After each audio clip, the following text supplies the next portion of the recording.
Spoštovani predsednik Vlade Republike Slovenije, gospod Robert Golob, spoštovani predsednik Državnega sveta, gospod Marko Lotrič, spoštovani predsednik Ustavnega sodišča Republike Slovenije, gospod Matej Accetto, spoštovane ministrice in ministri Vlade Republike Slovenije, državljanke in državljani, prebivalke in prebivalci, Slovenke in Slovenci, cenjeni gostje, dame in gospodje. Poseben pozdrav in dobrodošlica seveda tudi nocojšnjim gostom iz tujine. V slovenski zgodovini imamo več pomembnih mejnikov. Mednje nedvomno sodijo postopni koraki oblikovanja naše državnosti. Ti so se odvijali v zahtevnih okoliščinah prve in druge svetovne vojne ter med razpadom Jugoslavije. Pod okriljem različnih entitet smo glede na tedanje družbene specifike in zmožnosti postopno udejanjali slovensko identiteto in pravico do samoodločbe. Ob in po osamosvojitvi je treba poudariti dvoje. Prvič, da smo v nemirnih časih sami, pogumno, zavedajoč se vseh nevarnosti, ki so nam pretile s pravimi odločitvami ob pravem času in nenazadnje z bojem dosegli stoletni sen o lastni državi. Drugič, da so politiki kljub medsebojnim razlikam delovali tako, kot je bilo treba, enotno.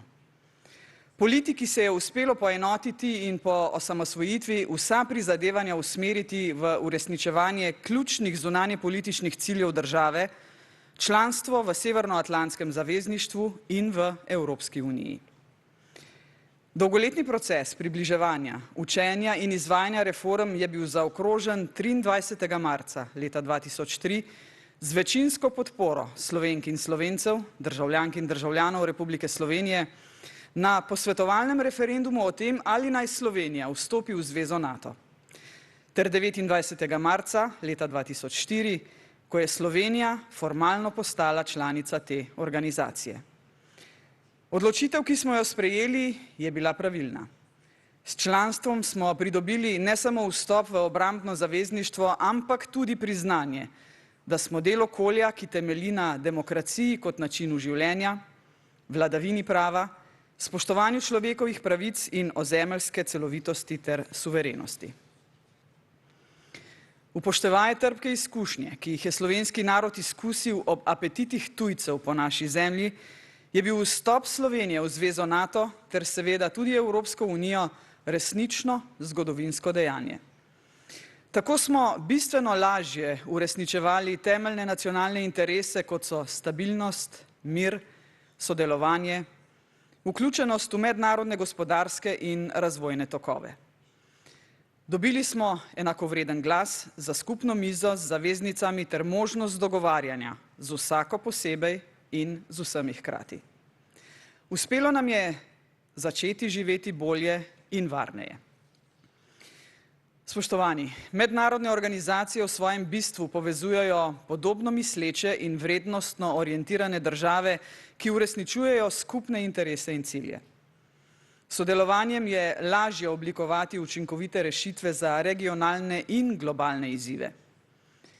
To nam potrjuje tudi relativno dolgo obdobje stabilnosti v Evropi po koncu druge svetovne vojne. Kljub temu pa so mednarodne okoliščine nepredvidljive. Sodobne grožnje so večplastne, hibridne in vse pogosteje povezane z napredno tehnologijo. To lahko spremljamo v vojni na evropskih tleh, v Ukrajini, ki je žrtev ruske agresije, na Bližnjem vzhodu, kjer po grozljivem pokolu, ki ga je Hamas izvršil nad izraelskimi civilisti, še vedno spremljamo nepojemljivo nasilje izraelskih oblasti nad palestinskim prebivalstvom v Gazi, kjer je že več 10.000 žrtev ter v številnih drugih konfliktih po svetu. Prizadenejo lahko naš način življenja, vplivajo na delovanje družbenih podsistemov, kritične infrastrukture, dobavnih verig in celo na nespoštovanje obstoječih nacionalnih meja. Naše vrednote in mednarodnopravne norme so pod vse večjim pritiskom. Skrb vzbujajoče je, da je v 21. stoletju uporaba sile še vedno sredstvo za doseganje ciljev, za premikanje mej suverenih držav in za poskuse pokoritve narodov. In ko rečem uporaba sile, spoštovane in spoštovani, kot izpričana zagovornica človekovih pravic in svoboščin, ostro obsojam vsak poseg v življenje posameznika, v življenje sočloveka, njegovo trpljenje in mučenje, poniževanje, tudi posiljevanje. Preveč tega nam dnevno kažejo posnetki z bojišč. Humanosti ni več. Vrednote ne štejejo nič. Zveza NATO ima prizadevanje za ohranitev držav, ki še kaj dajejo na vrednote, zapisano na več mestih Washingtonske pogodbe. Tudi zato je prav, da smo članica te mednarodne organizacije in da danes obeležujemo 20. obletnico našega članstva v njej. Članstvo v Zvezi NATO nam daje ugodnosti in obveznosti, ki imajo politično in obrambno razsežnost. Z varnostnim dežnikom kolektivne obrambe imamo največje jamstvo za stabilnost in varnost. Vendar to ni samoumevno. Temelji na uravnoteženi delitvi bremen so na tesnem obrambnem sodelovanju in realnih zmogljivostih.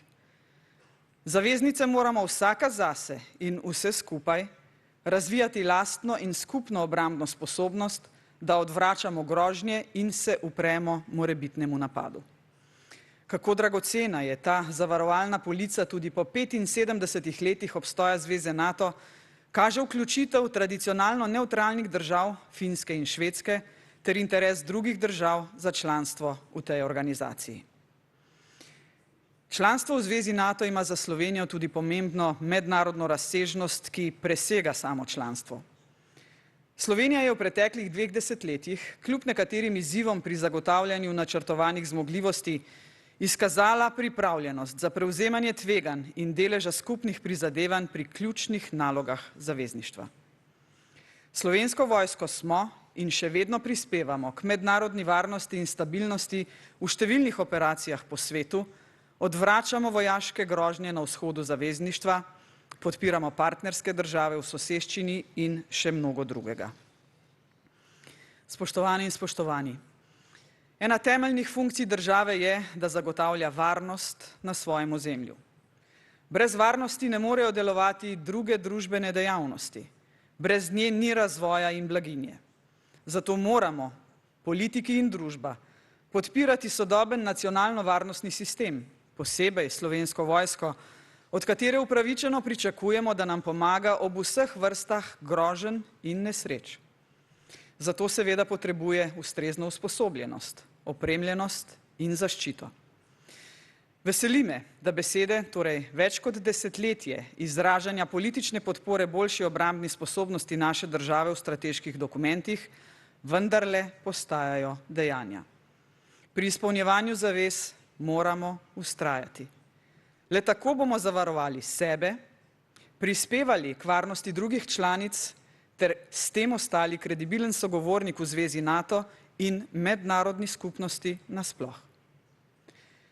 O tem, kako pomembno je, da vztrajamo pri izpolnjevanju zavez, veliko povedo ustrezne primerjave.